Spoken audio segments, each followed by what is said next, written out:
Welcome to another Inspirational People interview. Today I'm here with my friend, Addison Williams. Addison, say hello.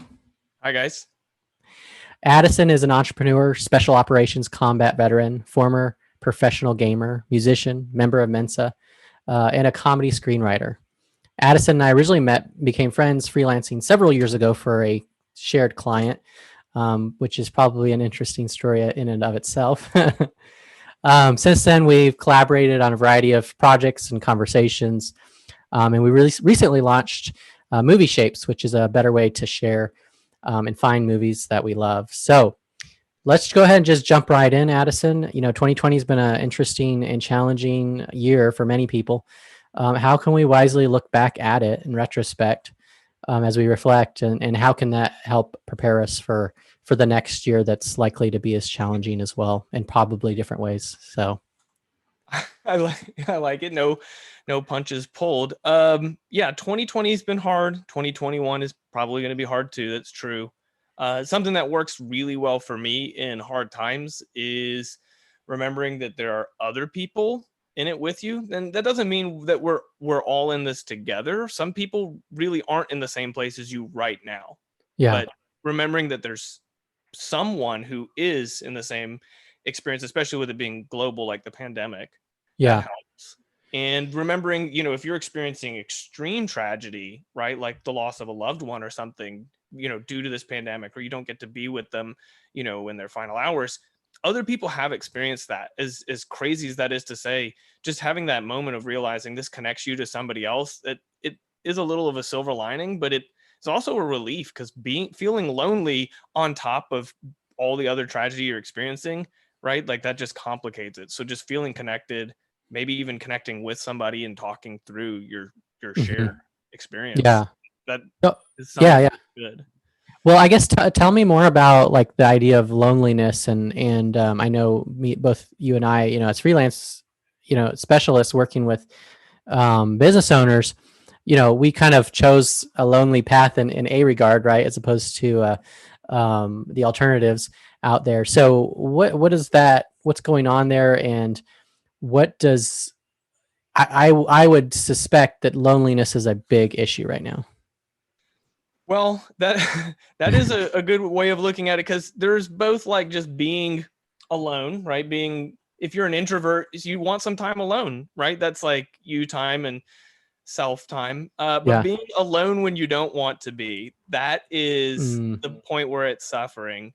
yeah. And I think a lot of people experience that on quarantine. I got a little bit of the opposite. I got more time alone that I had actually been craving. Yeah.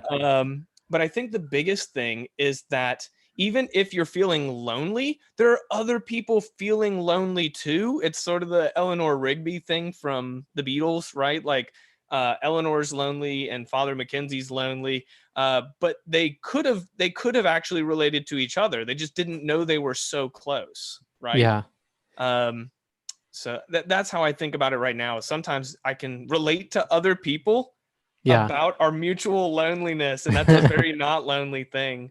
Yeah. Um, and as a freelancer, I think we experience the same thing. It's always incredible those times where I get to talk to some other freelancer and be like, man, isn't it crazy how much we have to navigate our own ship alone? Nobody, hmm nobody can tell us when we're lost what to do. And then they're like, I have the same experience. And then suddenly you're like, oh, well, you could maybe inform my experience. Tell me some advice. I know Yeah. that I've even come to you and been like, hey, I don't know what to do, and you're not in my business. Could you still tell me what you've done? And it actually is weird. You're like, oh, I had this other Yeah. completely isolated experience, and yet we can talk about it and relate. Yeah. Um, Well, and for me, it's almost like, well, if when I first met you, or when I come across others, I see they're on that ship, right, and I see what's ahead of them in their journey, and I already want to, like, okay, here's what's coming, brace yourself for this, and that, and here's how you can prepare for that and endure it well, right? I do think I know I'm kind of cutting a little bit on what you may want to chat about, but that is one of the benefits of like learning history, is sometimes there are these kind of messages from the past that are Yeah. like a Jason Montoya 100 years ago, or a Jason Yeah. Montoya 1,000 years ago, who's thinking, oh my gosh, someone else is going to experience this. and it's Yeah. going to be so long after this or somewhere else on this planet, and I'm not going to be able to personally tell them what's coming up, or Yeah. even, maybe, if it's in the moment, maybe not getting ahead of them, but just not even being able to talk to them. Yeah. And so sometimes I read things and I'm like, what was that warning about? And then something happens in my life and I'm like, oh. Okay. Yeah. So Yeah. So you mentioned the idea of, of understanding that there are other people that are struggling possibly in the same ways or similar ways. So what's the danger of not having that appreciation or understanding? If someone chooses not to take your advice, what's the cost or the risk to them? oh, if they, oh, I get you. So the big thing is, if you don't acknowledge that people will understand, you're less likely to reach out for help. You just think nobody will get it. Yeah. So you're kind of giving yourself the gift of being able to reach out. If you know that someone else is going to relate, Yeah.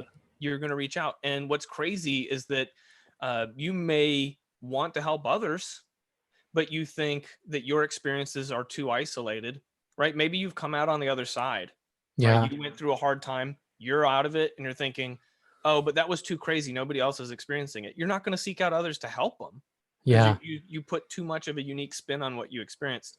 It's Yeah. probably something universal, and you can either reach out to get help for yourself, or you can reach out to help others. You can seek them out. So I think Yeah. those are the losses that you have if you don't admit how Okay. common it Y- is.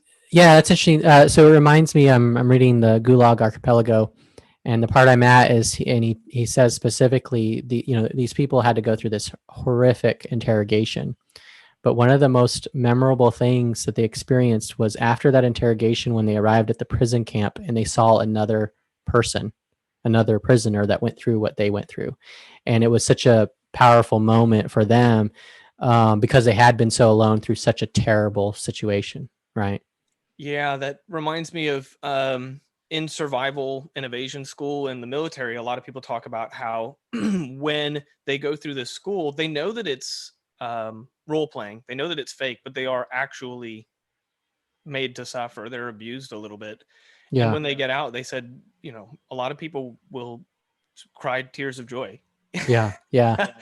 So there is a comfort in it. Like, for example, they'll raise an American flag, Yeah. and even people who aren't extremely patriotic about it will still be moved by it. Mm, And it's a shared experience. Those people get out of it and they're like, man, wasn't that crazy? So I think yeah. you're absolutely right. Yeah. So let's take a moment, step back. Let's tell me about you. Who are you? What's your story? Tell me about your work. How does that intersect with the work you do? My story is long. I am Addison Blu Williams, and I say that because I write as Addison Blu, so first and middle name. I like to have a little boundary between my creative self and my non-creative self. Yeah. My story, well, I am a writer, and whether I'm applying that to screenwriting or marketing, I've always known I would be a writer, but since I, you know, got over being an astronaut or a cowboy or whatever, next up was writer. Yeah. And I say that because writing informed a lot of my life decisions even early on. I started having this sort of meta experience of fiction, meaning that I was aware that these stories came from people who couldn't tell them without having had some experience that informed it. Yeah. Even if the Iliad was about the Trojan War, and even if it wasn't as crazy as they make it sound, he probably did go fight somewhere, Yeah. and that informed it. Yeah. um, and I have asked myself a lot, since childhood, when I get confronted with a choice, I say, what's the decision that would lead to experiences that'll enrich my life and enrich my ability to tell stories? And I know Hmm. that that's weird, because I think a lot of people think, like, what's going to make me wealthiest or happiest or most comfortable, or Yeah. avoid conflict. But sometimes I give myself an excuse to get out of my comfort zone that way. Yeah. So in high school, that was joining a rock band. Yeah. um, and in college, I played music all the way through there professionally, or when I did have the chance to play professional video games, nobody made me do that. I was succeeding, and I came to a point where I had to, raise money to keep playing, Yeah. figure out some sort of solution to travel and do that stuff. And I said, like, what would be the most exciting thing to do? And so I went out and found sponsors. Yeah. But it also leads to some cool decisions, like I have 4 kids, and part of that was just, being young and asking myself, like, would I be more excited of the experience, of not having kids or of having kids? And I realized that, the experiences I wanted to have was totally compatible with a big family, and that having a bigger family would add to the excitement, or I don't know, the overall experience, right? It's richer. Yeah. Even if I do all the other same things that I had wanted to do. Yeah. So, I am an adventurous introvert, which is a weird way of saying it. Kind of like the Hobbit, right? Like Bilbo Baggins is both a homebody. He doesn't want to leave, but he leaves and he has a great adventure. Yeah. I give myself this excuse so I don't have to just say, like, I want to try this, Yeah. or I'll regret it. Right? If I'll regret it if I don't, I get to just do it this way. I'll say, what's going to make for the better story? So that's kind of the Addison Williams story. Okay. And how does that intersect with the military and also where you're at now with it? Oh, great. So yeah, the military definitely was, on the one hand, there was financial decisions, Yeah. right? Like, I'd like to have a steady income after the economy crashed in 2008. But I had a college degree and I chose to enlist instead of going as an officer. So that was the the more adventurous of the two. Yeah. Well, and why did you pick the branch that you did versus the Marine Corps or the Air Force or something else? I wanted an abundance of opportunities. The Marine Corps is small, and the job you get is usually the job you keep for a long, long time. Yeah. And the Air Force, looking back, I probably could have done something really cool in the Air Force, like pararescue jumpers. I just didn't have the vocabulary to know I was looking for that. Got it. Right. I did great on the aptitude tests and maxed out the physical fitness tests. So I could have done something cool. I just didn't know the Air Force had a cool job. So Got it. I went with the coolest jobs I could find in the Army, Yeah. in my opinion. And did writing intersect with that at all in any way?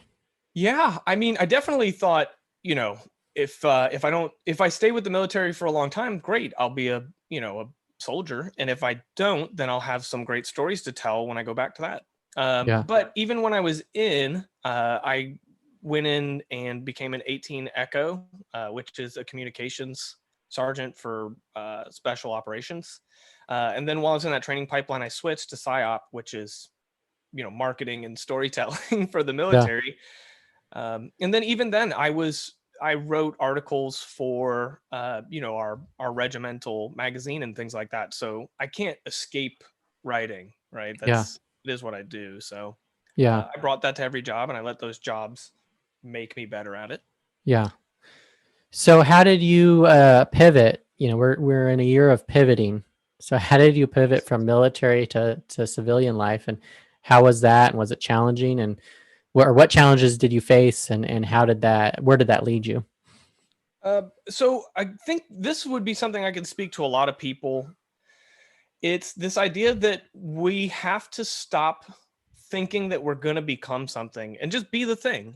The best way of putting it is, when I was getting out of the Army, they said, "What are you going to do next?" And I was like, "Oh, I want to become a writer."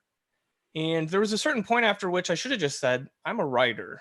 I was writing. I did get money for it. Yeah. But I just didn't know what I was going to feel, what was going to be the experience, or who was going to put their stamp of approval and be like, "You are a writer." Yeah. And when I was in my MFA program for writing, my professor one day required me. She's like, "Hey, you are a writer, so don't say I'm becoming a writer." She made me write it down and then take a picture of it. I am a writer. And then send it to her and a bunch of other people to just be like, "There, you're done. You're now a writer. Yeah. Don't ever look back." Well, I don't know where she got it, but that's a very Dale Carnegie a concept. He talks about speak of the future as if it's today, and same kind of thing. When I went through the course, they had us do something very similar. Yeah, Stephen King says, if you've ever written something and somebody wrote you a check for that thing, and you cashed the check and used the money to pay for something, you're a professional writer. And I Yeah. think that's just beautiful. I hadn't heard that quote at the time, that my professor got to me, but Yeah. that is the truth. Hmm. We just are so afraid of this being imposters that we are afraid to realize, like, no, we've made it. We may not be, a Hollywood world famous writer. Yeah. We're not Shakespeare or J.K. Rowling or whatever, but Yeah. we are the thing. Yeah. And so is there a danger there in terms of leaning into that too hard, where we become a fraud, where we truly are trying to be something that we can't deliver on when we're talking to a client or Yeah, that will come to light. I have met genuine frauds, right? People yeah. who will say, I was a Navy SEAL, and they weren't a Navy SEAL. um, I, or people who, they say, like, oh, I guarantee results in 30 days, and then they disappear, right? That kind of yeah. thing. But ultimately, I think culturally, we just lean really hard on people telling them not to be a fraud. And I think it just comes from other people projecting their insecurities. They're like, I didn't become the thing I wanted to be, so I'm going to tell you that you're not the thing that you want to be. But sometimes they're just wrong. They're wrong about us, or they may have even been wrong about themselves. Yeah. If you're not okay with playing in the amateur field, like I am a professional writer, I get paid to do it. I write stuff that I want to sell, but I don't have to qualify that. Yeah. I really don't. And putting, an asterisk on your ability is silly. I think maybe this is too on topic, but Dr. Jill Biden is a doctor, and and people call her Dr. Jill Biden. And I know that people say, well, where did you get your degree, or what is it in? And that doesn't matter. If you earn the title, you can claim it. Just claim it, own it. Yeah. There's nothing wrong with that. Yeah. Yeah. So how does that all lead to what you're vocationally doing today? Well, I'm actually doing screenwriting. I'm working on a pilot for a pretty big fellowship. The Veterans Writing Program has me working on one, and then I'm polishing another older one. But I mean, ultimately, I'm looking to sell those and potentially staff a show, which is, well, a lot of people don't know, staffing TV shows is like it's a freelance writing job. So Yeah. goes with my current lifestyle, and it's Yeah. well, Yeah. It's just a different area of freelancing, right? yeah. And what's great is it's compatible, because then when your season's up and you don't know if the show's getting renewed or you're coming back or whatever, I can just continue to work on my marketing consulting, and it's really just such a great compatible world. Yeah. Work on So whichever is available. yeah, yeah, dive into that a little bit. This idea of diversifying our income or diversifying our channels. I hear a lot of stories. I'll use YouTube as an example. You get these YouTubers and they put all their eggs in that YouTube basket. The algorithm changes, and all of a sudden their income's gone, right? And they don't have a more holistic business, so they struggle. And that happens. Pick the medium. That probably happens across the board. What are your thoughts on that?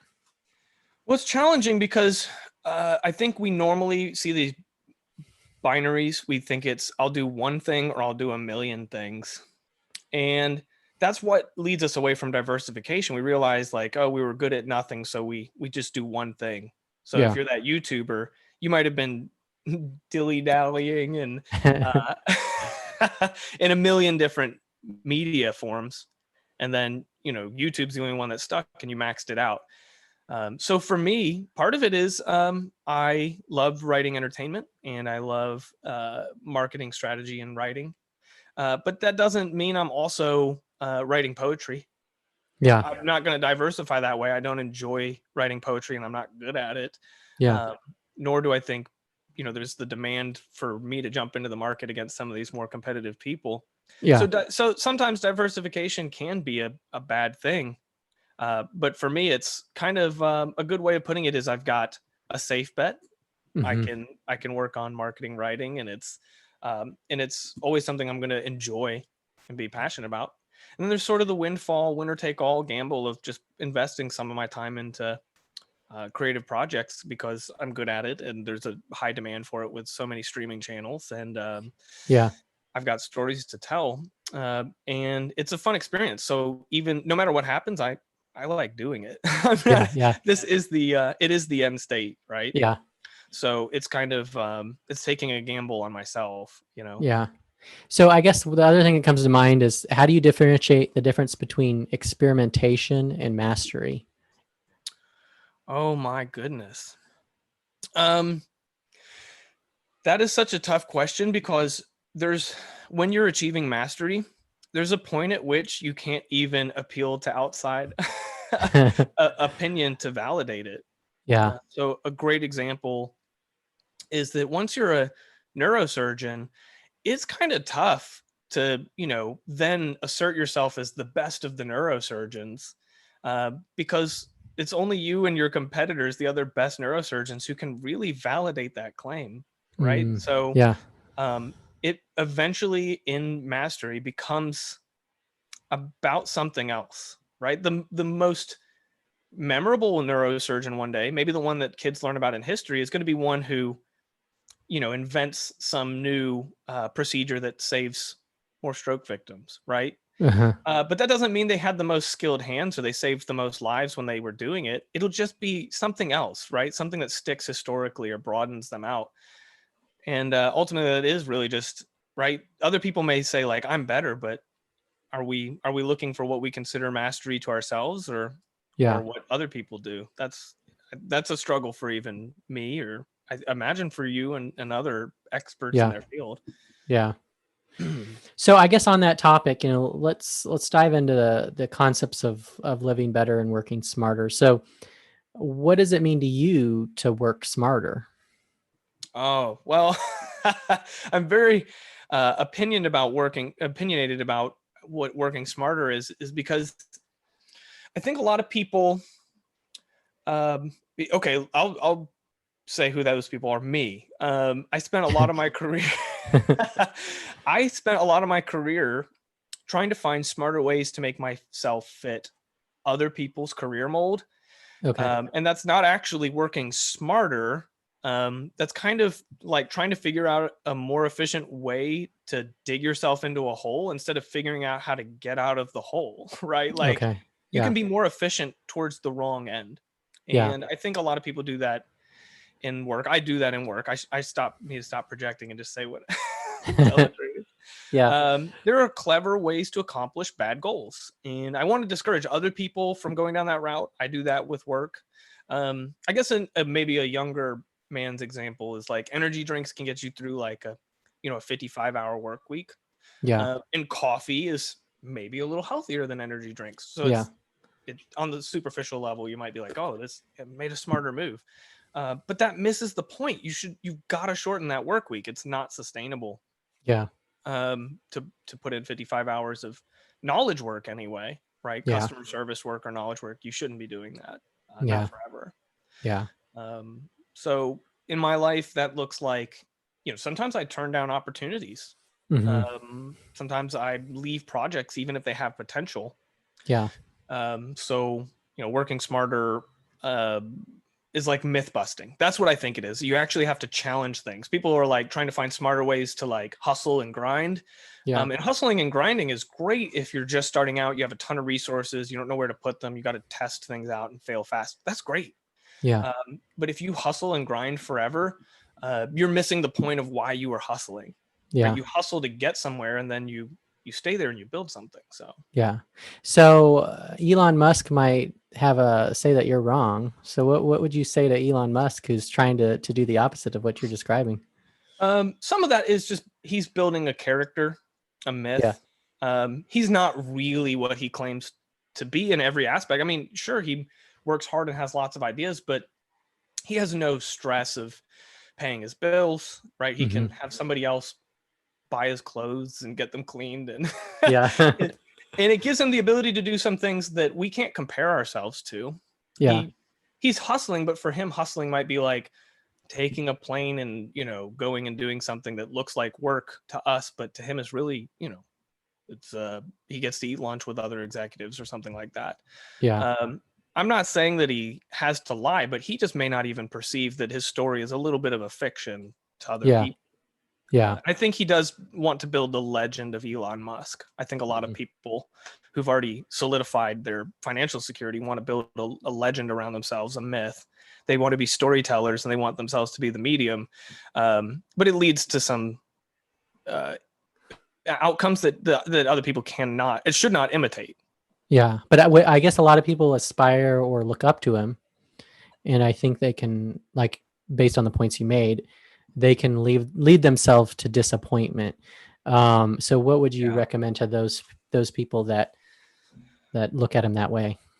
That look at him like a god in a sense, right? If it seems too good to be true, it might be. I'm not saying it is, but if it seems too good to be true, at least challenge it. And maybe there are other people that you have access to whose stories you could follow. Yeah. Right? You can ask them and maybe even challenge them or ask questions. You could say, okay, but do you do this? Can I shadow you for a day to like really validate that? Yeah. Can I shadow you for a week, right? To see if it really holds up? That kind of thing can be helpful to get the real story. Yeah. Do you think part of it is a vicarious attribution? Like, I wish I could be that, but I'm not. So I'll just live through that and through that legend, through that narrative.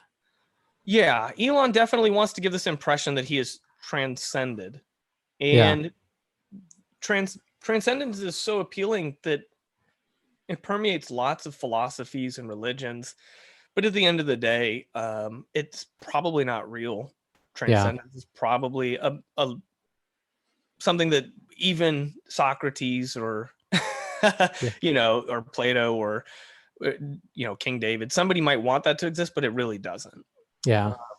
I think what's great is that if we really analyze stories, then, from the historical perspective, transcendence really isn't something we should strive for. It's actually much more exciting. Well, maybe I shouldn't project, but would it be more interesting to watch? Do we watch more movies about, say, like, well, I shouldn't project for other people, but we like to see people who fight forever. Yeah.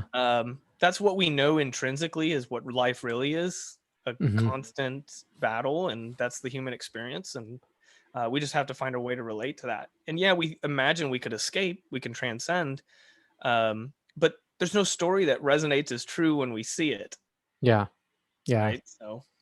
So I guess let's go over to the personal life side of things. So what if you're described what it means to work smarter, what does it mean to live better? Oh man, take my work and make it life. I think for both work and life, sometimes living better just is trimming down the parts for me of my habits and my beliefs that I can live without, and then invest that new bandwidth into the things that I absolutely want to build my life around. Yeah. That sometimes that manifests in cutting like side projects that I think might make me wealthier or whatever, and put the time back into family and screenwriting, or just even giving myself gamble time, right? I don't have to allocate all of my time. I remember discussing with someone before about how I wanted to actually schedule in time to be bored every week. Yeah. I couldn't plan what boring thing I would do. It was a requirement that up until that moment, I could not decide what I was going to do with the time. Yeah. But just that gave me this bandwidth to live better. There was just going to be something that would manifest because I had made the space. Yeah. Yeah. And when you say all that, it makes me think that this year is very much an opportunity, or has been one, for us to do what you're describing. For those that didn't take advantage of that, what would you tell them to do in this next year in that regard? Well, that's challenging because some of us just don't have practice. Yeah. So it is a skill, and like a skill, you actually have to practice making space. You have to practice trimming things off. So something that works for me, like, is to turn it into like a fun exercise. Yeah. Make a list of things, all the things that I spend time on or I'm interested in. Like, you can even add your TV shows you like, or groups you're a part of, or like tennis practice or whatever. You just put it all on the list, and you go through the list and you just at least challenge yourself. Like, could I pick one thing off this list that's going to get cut, just as an exercise, just to feel that feeling of, can I do it? Yeah. And if you change your mind, you can put it back on the dang list. You can still do it. but it's a fun exercise to say, Mm, can I once in a while make space? yeah. So, or Yeah. just pick a day of the week. Be like, on Saturday, I'm going to do 2 hours of something that I don't know yet. And I'll know on Yeah. Saturday when the Yeah. 2 hours show up. So what would you say to the people that have, with a clenched fist, held on to something this year that they really need to let go, and by holding on, they're actually making it worse for themselves and possibly others? What would you tell them? Um, it's, this is a thing that I've been pondering on. And sometimes I believe that giving up can sometimes be a strength. And I've realized that sometimes we're only okay with giving up if we call it something like letting go. Hmm. But actually, sometimes it really is just giving up. Letting go Yeah. sounds like being like, oh, they were going to go anyway, and we needed to emotionally detach. But that's Yeah. not true. Maybe it is something where the other parties, everything is still allowing us to continue investing, and we actually just have to give up. The real Yeah. definition is not letting go. It's literally saying I accept Hmm. defeat at a point where it's not complete. I Yeah. could have continued, and I'm not going to do it. Giving ourselves permission to give up. I'm not saying it's always good, but just being able to try that on and say, like, I'm exhausted and this is exhausting me and I don't know what's going to replace it, but I give up, and then I can rebuild and start over. Yeah. Now, a lot of people would say, well, what you're saying is I need to accept that I failed. And a lot of people can't get there. What's going on there? Um, I think big challenge is that, yeah, we do have a cultural predisposition for looking at the end state. Hmm. But time invested is already a success. And I have an unfair bias because as a storyteller, the experience becomes a commodity. I can now, I have something to talk about. A I have a place, new a perspective. purpose for it, Yeah, right? I have Yeah. somewhere to package that and be like, yep, that goes into the story bank. And now I have something from that. So that is unfair. I don't think everybody has the ability to say it's storytelling, but maybe you have to figure out what works for you. Can it go on your resume? Do you need to maybe explore the idea of just writing down your experiences for yourself, journaling, maybe to appreciate what you've gone through? Yeah. Maybe offering mentorship to others. You don't have to finish the fight to be Yeah. able to offer something to other people. Yeah. Shoot, there are tons of people who become teachers or authors about subjects that they're not actually right. They're not number one in the field. They're just willing to talk about it. So Yeah. So speaking of stories, what real or fictional stories, narratives shape you or have shaped you as a person or continue to shape you? wow. Well, let's start early. When I was a kid, stories shaped me because I had access to. My parents wanted me to read the classics. They hadn't read them themselves, and so they didn't realize what they were getting into. They just thought our kid is smart and we want our kid to be gifted. They had this kind of like obsession with like, we want our kid to excel intellectually.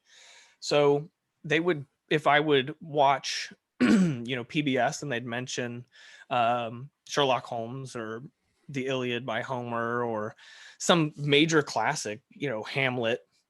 My parents would be like, yeah, we don't know what's in it. Yeah, but if it was on PBS, you can read it. That's fine. And I'd read it, and there would be murder and sex and dishonesty and plotting and scheming and just the deepest, darkest corners of humanity.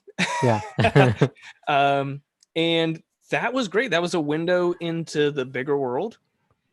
And sometimes you got to see the best parts of humanity, the things that, your parents or teachers couldn't do because they hadn't ever been put into these confrontational decisions. So you get to see it in literature. So for me, like I Yeah. said, let's see, I read like Jurassic Park was my favorite novel when I Yeah. was a kid, and the Iliad, and then oh shoot, you've taken me way back, but like Wuthering Heights, like Hmm. those kind of high school reading books. Yeah. They But were were those were those books you read because of high school, or did you seek them out before they were required or well, mixed? it was always a combination. You hear about the books that are in the common parlance, like they're just canonical Yeah. classics. And Like so I Catch saw those 22, I read in probably ninth grade, I think, ninth or 10th grade. right, and how Yeah. unprepared you might have been for that narrative. But what's great is even if you can't digest it all, it's a big meal and you'll grow, right? Yeah. Um, what else did I read? Oh, Fight Club, definitely. Yeah. My parents were like, yeah, I mean, if it was a movie, it can't be that bad. And boy, were they way off. Yeah. So, Green Mile. So I guess what I think is a lot of the books, maybe that's the summaries. A lot of the books that are loved for good reasons. Yeah. And another thing that benefited me from those was shared experience, because even if we're not talking about a shared real experience, you and the other people who've read it, now you have something in common. Yeah. Common language, vocabulary, right? So I might not relate to someone else who read The Green Mile, but now we can both talk about it, and they might have not loved the ending and I did, and we can talk about why and figure out the differences between us. So those kinds of stories were just huge as a kid. Yeah. And so how did that evolve as you became an adult? Stories and their effect on you? Well, what's funny is my relation with stories has changed because now I have less respect for for bad stories. Mm-hmm. And I can't say that everybody agrees on what bad stories are, but there's consensus, right? Like a lot of stories that aren't popular just because, for a reason. And the ones that are popular for a reason. It doesn't mean they're all perfect or completely flawed. But I think I have a little bit of a better filter now. When I was younger, if I read something and it was kind of crummy, I would sometimes think like, oh, maybe I need to learn to like that crummy feature of it. Got it. But that's changed. What ends up happening is I spend a lot of my time studying the masterpieces. Mm-hmm. And what that offers is I want to learn how to do something of what they do. That doesn't mean I want to rewrite the story or imitate the exact effect, but I study them. So, I'll read The Hobbit 10 times. That's not that weird for me, but I'll get more benefit from reading it 10 times than I would from reading nine other vastly inferior stories. Yeah. And what's the dynamic shift between consuming stories and creating them? Well, the big thing is obviously I wanted to create stories because they made an impact on me. They broadened my world. And I realized I was okay at telling stories because when I would, write stories just for my, for school or for fun, people would like them. People, some of it's your parents just saying like, oh, you're the best. Good job. But sometimes my peers or teachers would actually say like, you have potential. You keep doing this. Yeah. And then I would realize that the most important thing wasn't their actual storytelling enthusiasm or craft alone, right? That helps. But I realized as I got better at the craft and storytelling techniques and just the grammar, right? Those kinds of things.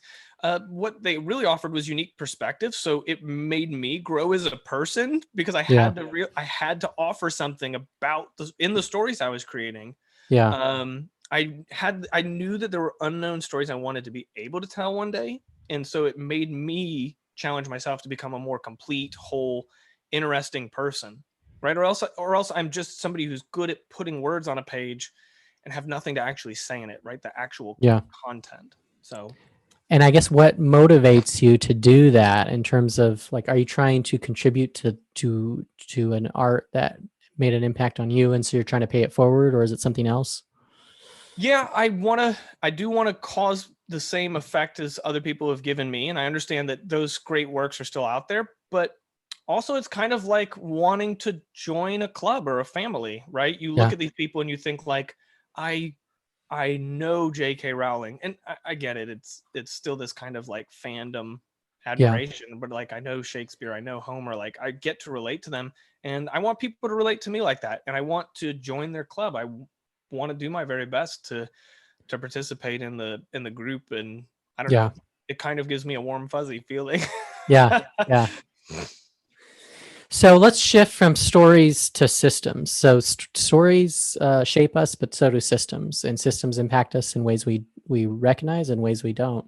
So what do you think about systems, and how can we effectively participate in them as well as create them? Well, do you feel like you'd like to focus on like small personal systems or big social systems? I mean, you could start with one or the other and move towards the other. Well, because that's such a loaded question, right? Yeah. Systems. I think it's probably easier for people to understand it on a smaller level. And then, like when you think about, our universe or our like I'll take our universe, our solar system or our planet, right? The smaller you can get, then you can kind of get a grasp on it, and then you can go a little bit bigger and a little bit bigger. And the building blocks, I guess, help us understand the bigger systems, which are essentially function like a smaller one, but just in a lot more complicated ways. Well, if I'm going to single out something that impacts me personally about personal systems, I think systems are a great tool to get the ball rolling, no matter what your skill level is. So they're kind of like just behavior templates, activity Yeah. templates, a to-do list that Yeah. you'll use a second time. Yeah. They ask us to kind of use a proven set of actions to get closer to our desired outcome. And Yeah. then once the ball is rolling, you do have permission to just break or change the system. Or if you do break or change the system and you're like, now I'm lost or I'm not going to complete this, just go back to the system, finish it within the boundaries. You have the flexibility to go in and out. Yeah. It's such a great way to get the ball rolling, because I've heard people call writer's block, like, fear that what they're going to write is bad. And I've experienced that. And I've heard people calling writer's block like, a creative barrier. We don't know what to write about yet. And I've experienced a little of that. But ultimately, if I do know what I want to write and I'm not afraid that it's going to be bad, I still may not know how to turn the big idea into words, to break it down. But writing systems have helped me overcome that. Right. Yeah. So ultimately, outlining is a system. Yeah. Or just writing a test page is a system. Even getting down to the sentence level and saying like, okay, here's how I'm going to edit my writing. I'm going to, make a pass where I look for passive voice, or where I work on making sure that the characters are rich and consistent. That's a system. Now, what's crazy about these personal systems is sometimes, not to throw Elon Musk back under the bus, but sometimes those people will tell you like, oh, I don't have a system. I just go by feel, I do it. But just because they don't know they have a system doesn't mean they don't have one. They just might not know that their habits are really a system. Yeah. Some people get so good that they think they know what they're doing, and they don't realize that they're actually following a set of rules, and it's unconscious. Yeah. And I guess what's unfortunate about that is those people have a lot to share if they took the time to sort of codify what's going on there, instead of giving these sort of one-line answers that are really unhelpful. I don't know if you've experienced that. Yeah, I do think that there's a little bit of ego that happens when people don't share systems. Two of those things. One is that people feel like if they share their system, that you're going to compete with them, and they're going to not have enough work, or they're not going to have a unique enough product. And they don't realize that, like, if I hand you the system and you work hard at it and improve it and use it, I'll probably just improve on your version next, and we'll continue leapfrogging. And there's usually more than enough work to do it. And ultimately, if you can't continue to improve even after having shared your system, you really are just a fraud. Yeah. If the only thing that's helping you is scarcity, you're not delivering a better thing for the world. You're essentially saying, I know I'm not the best man for the job, but I don't want the best man for the job to do it. I'd rather it be me. Yeah. But is that usually like almost like a fossilization that happens, where maybe they were at one point, they rode that success wave, and then they never changed beyond that, and so then they start to lose the thing that got them what they got them? It can be, right? Like, oh man, I'm just too far in to change, or I don't have to change, so why should I? It's the idea that I get it. Like, some bands make 5 great albums and then never make another one that's good again. They just make 30 terrible ones. And I used to wonder when I was young, like, how they've got more experience. Shouldn't they get better? But it's challenging. Also, the expectations from the market change. I have these amazing screenwriting mentors, and some of them have been writing for decades. And one of the best strengths that they have is that they really do embrace modern writing. So, TV shows used to be like sitcoms, which would be like multi-camera, and which means that the cameras all stay in the same spots, the sets are all indoors and don't change. Yeah. And then single camera came out. That's more of like, it looks more like a movie or a documentary. That Yeah. got really big, and they've embraced it. They've Yeah. grown, and maybe that's not what they're doing all the time, but they largely know how to, and they could if they wanted to, and they Yeah. don't discourage anybody else from doing it. Yeah. Yeah. They see there being an abundance, and they realize there's plenty of room for any sort of changes to their field. That's what makes me admire them as mentors. I think that's why we're a good fit. Yeah. Yeah. That's great. So what else would you say about systems then? Well, ultimately, calling a system is a benefit. I know that in our egos, sometimes we feel like it's more impressive if we say we are winging it. Yeah. Or we're worried about how others will perceive us. We're afraid of that, like being seen as a fraud. If we say we had a system, then they'll be like, oh, well, then you're really not a creative writer. You used a template, so you're just a hack or whatever. Yeah. But that's not true. And ultimately, if we have to make that little sacrifice to our reputation in order just to be more sincere, that's a sacrifice I'll make. And I encourage others, even if they're not going to make that sacrifice as, people who use systems, at least the rest of the audience that feels inferior because they don't know the systems and they see other people and think they're not using it. It's okay. It's okay. Everybody uses systems. Yeah. And if they say they're not, they are. Yeah. Yeah. So, and one of the benefits of recognizing that we are using a system is that it allows us, as you said, to understand it and then change it. So if we're not using a system, then we can't change how we're doing it. So, yeah, I mean, it's weird because sometimes we're in systems that we don't call that, and we give ourselves permission because, a company is just a system of people interacting with each other. A business is. And a religion is a system for living, right? Like a set of rules and expectations, a set of beliefs that's systematic. yeah. So how feel okay with those? Yeah. So how can people cope this year as all of our many systems, some of which are being blown up or tested, or some are holding strong? How can people? Because I think our systems often give us a coping mechanism, whether it's personal or societal, to deal with stress or anxiety or trouble. But this year has obviously challenged systems in many ways at the individual to the collective level.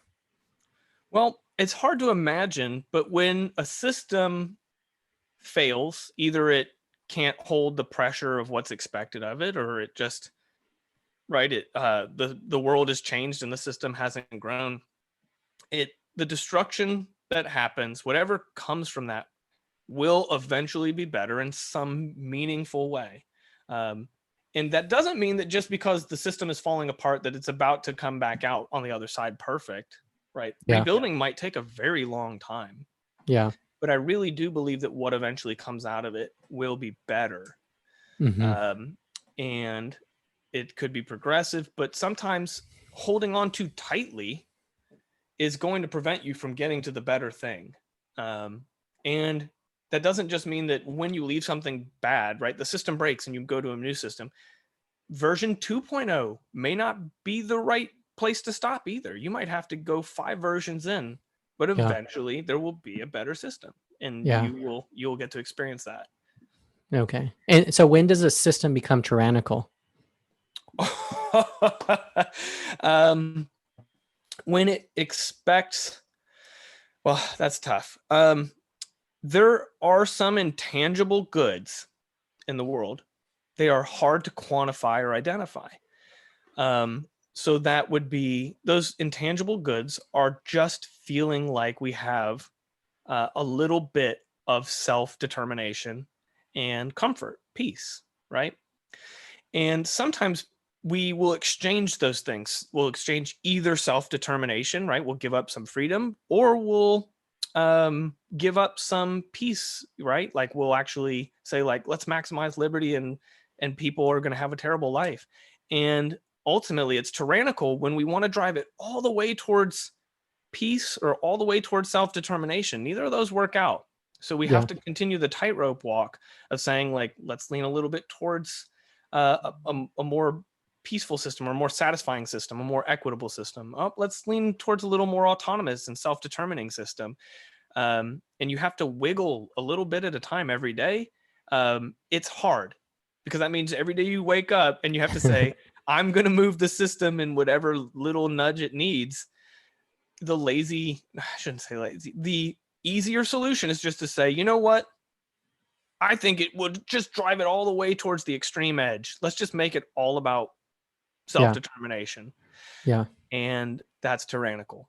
Yeah. It may look like anarchy, but then a warlord rises up from the anarchy and they're a tyrant. Yeah. Yeah. Or let's move it all towards peace and safety.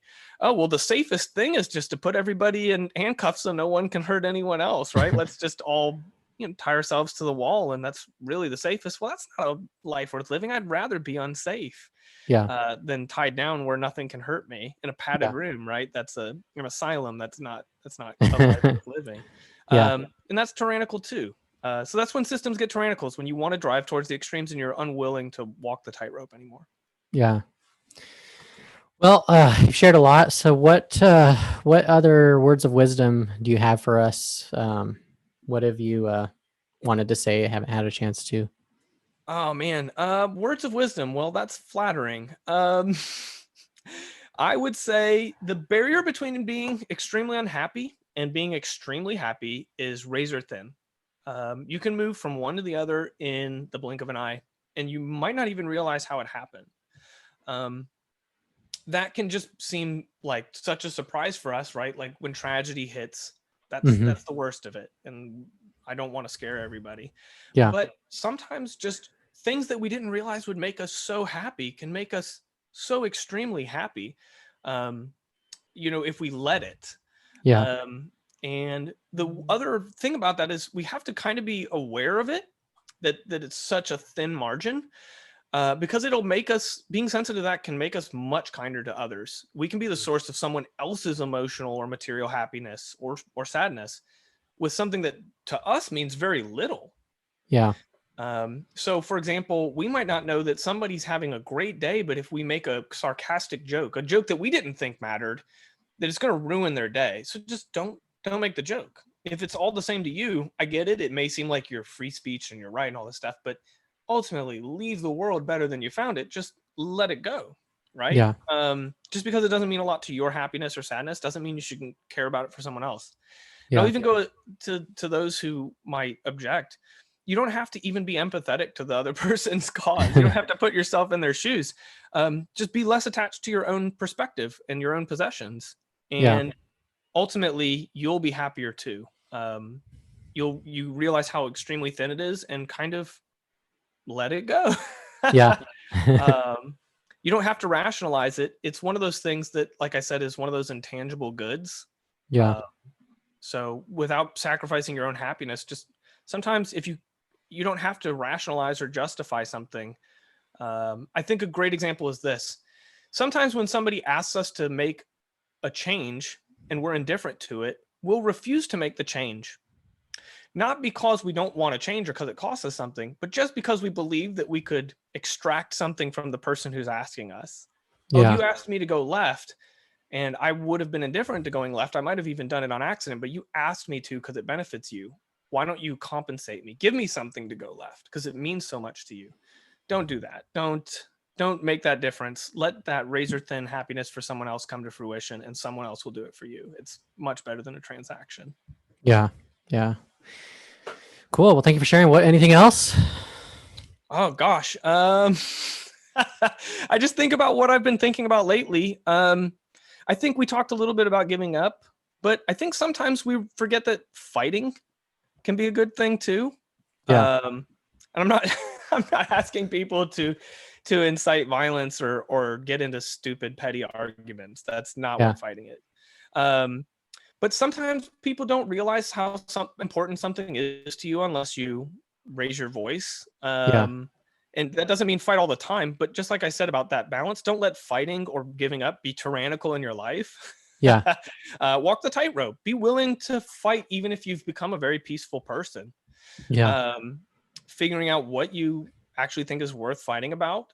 Don't be lazy or depressed, but don't be non-confrontational either, right? Like, Yeah. you can fight. And I think a person could work on choosing when to fight and when not to fight for their whole life. You'll never master it. You'll wake up and there'll be something you never considered fighting or not fighting about, and you have to think about it. Yeah. And if you're not willing to think about it, then yeah, you've given up in the wrong way. Yeah. So what would you say? There's two sides of that. There's someone who's inclined to fight. They're looking for an excuse to fight. So Yeah. what would you tell them? And then there's the other person that is like, I don't want to conflict. I want to just hope things work out. What would you say to those two extremes, the extremely peaceful person and the extremely fighting person? Yeah. Well, it's funny because you've asked me to say something to both of them at the same time, and that's tough because I would pull them each aside and talk to them separately so they didn't misinterpret the other's message. Yeah. If you can't practice, so this is such an internal thing, because some people say, well, I fight half the time and I'm peaceful half the time, but you might be being 100% wrong. You might be fighting all the wrong things and being peaceful on all the wrong things. You're 100% wrong, even though you split it 50-50. Yeah. And all you can do is challenge yourself, that no one else can challenge you the way you can challenge yourself, and say, am I really fighting for a good thing? And am I really being passive or letting go of the right thing? Am I giving up on the right thing? For me, I just have the values of, is this the best thing for everyone? And is this right? Like, is this a universally good thing? And is this something I can live with? Right? Like, sometimes I've had to change what I can live with, and I find that I'm comfortable with it. But I think that's what stops a lot of people. They think that they couldn't live with doing something that once they did it, they'd be like, oh, I was very wrong. I could definitely live with that. Yeah. So what is it that they're missing that leads them to believe that? Is it just a lack of experience or something else? Yeah, it's life experience. Yeah. We feel like we couldn't live with something, and then one day maybe we're forced to experience it, and then we're like, oh, that's it's green eggs and ham. Dr. Seuss. Yeah. He's like, I wouldn't do it anywhere under any circumstance. And then he's so exhausted by Sam I Am, his antithesis, right? The person screaming at him from the other side. He tries the green eggs and ham and realizes not only that he could tolerate it, but that he likes it. Ultimately, the problem is he could have just jumped ahead and said, okay, this is something I could tolerate experiencing. And even if we don't dive into experiencing the things that make us uncomfortable, having more new original experiences will, in a roundabout sort of way, still get us there. Enough experiences of any sort will eventually get you there. So what would you say to people in our society? I think in a lot of ways we experience things, we experience the life we have, and we often assume that it's sort of universal, right? But we really do have different experiences, and who we are and where we come from and a variety of variables affect that. So what would you say to those people? How would you encourage them to, I guess, learn about those other experiences that they have not yet done? Well, I'll plug for storytelling because that's what I do, but that's one way. Read stories that are just diverse. I remember in college, I'm not making light of this at all, but I would sign up for literature classes that were very different from me. I signed up for post-colonial literature, meaning basically after Great Britain and America had gone all over the world and controlled everything, we left a lot of messes in a lot of countries, and we had to read literature about that. And that was kind of uncomfortable because it made you feel like, oh man, people like me have done something bad before. And I got to kind of hear it. I have to get an earful, even though I don't live in those countries that are negatively affected. Yeah. And yeah, there were times where I was like, okay, I've had enough. But other times where I was like, I've left with something. I understand something I didn't understand before. Yeah. The other one was talk to strangers. Talk to people who are different from you, and talk to them in a setting that is not about the thing that you disagree about. Yeah. I understand that, like, hey, you want the best man for the job, like workplace diversity and stuff. But if you're looking at ultimately a large pool of qualified people, sometimes it helps to pull in somebody who's different, just so that you're challenged to learn a totally different way of seeing the world. Yeah. And you can't do that. Like is intellectual diversity in people who are ethnically the same. I totally believe and understand that. But then you're neglecting a very important part of the human experience, and that is just looking different than other Yeah. people, or having been born in a different country, or speaking a different language, or having a Yeah. different physical ability level. Yeah. You do have to talk to those people, and you don't just have to talk about the thing that makes you different from them. Yeah. Just talk about something you both like. That can Yeah. be a huge way to be like, oh wow, we both like the same thing in a different way. That's great. Yeah. Yeah. So what are you up to now? How can people connect with you if they want to reach out, or if they want to work with you to help them with some writing or editing? Great. So if people want to work with me in marketing, writing, editing, and in the entertainment world, Addison B Williams at gmail.com is Okay. great. That will, go straight to my inbox. And obviously you can reach me on like Twitter with direct messages. It's at Addison Blu, Addison BLU. There's no E at the end of blue. Okay.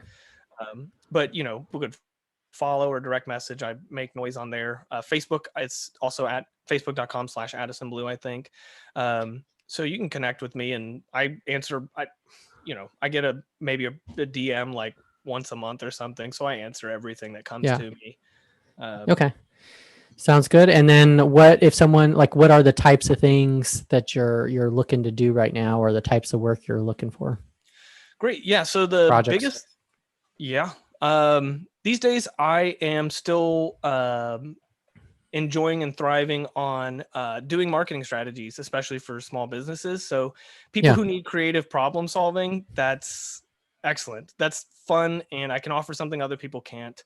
And that is that I will create unique solutions, especially if you've been beating your head against the wall or tried a standard solution. I will get you there, especially around digital marketing and content strategy. And ultimately, if you need a unique voice to do the writing and editing, that's me. Okay.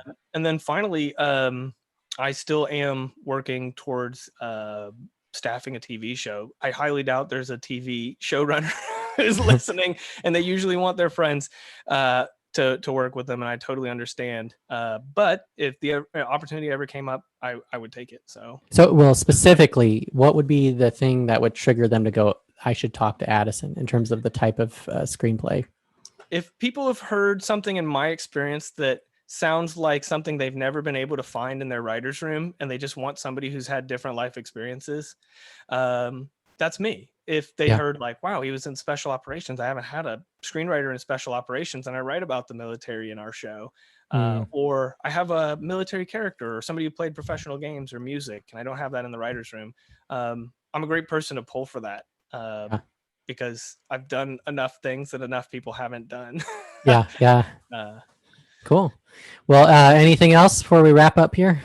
No, I appreciate your time. I do love talking and telling my own story, right? That's maybe the story I have to really think about the most. So just having the opportunity has been awesome. I hope somebody benefits from it.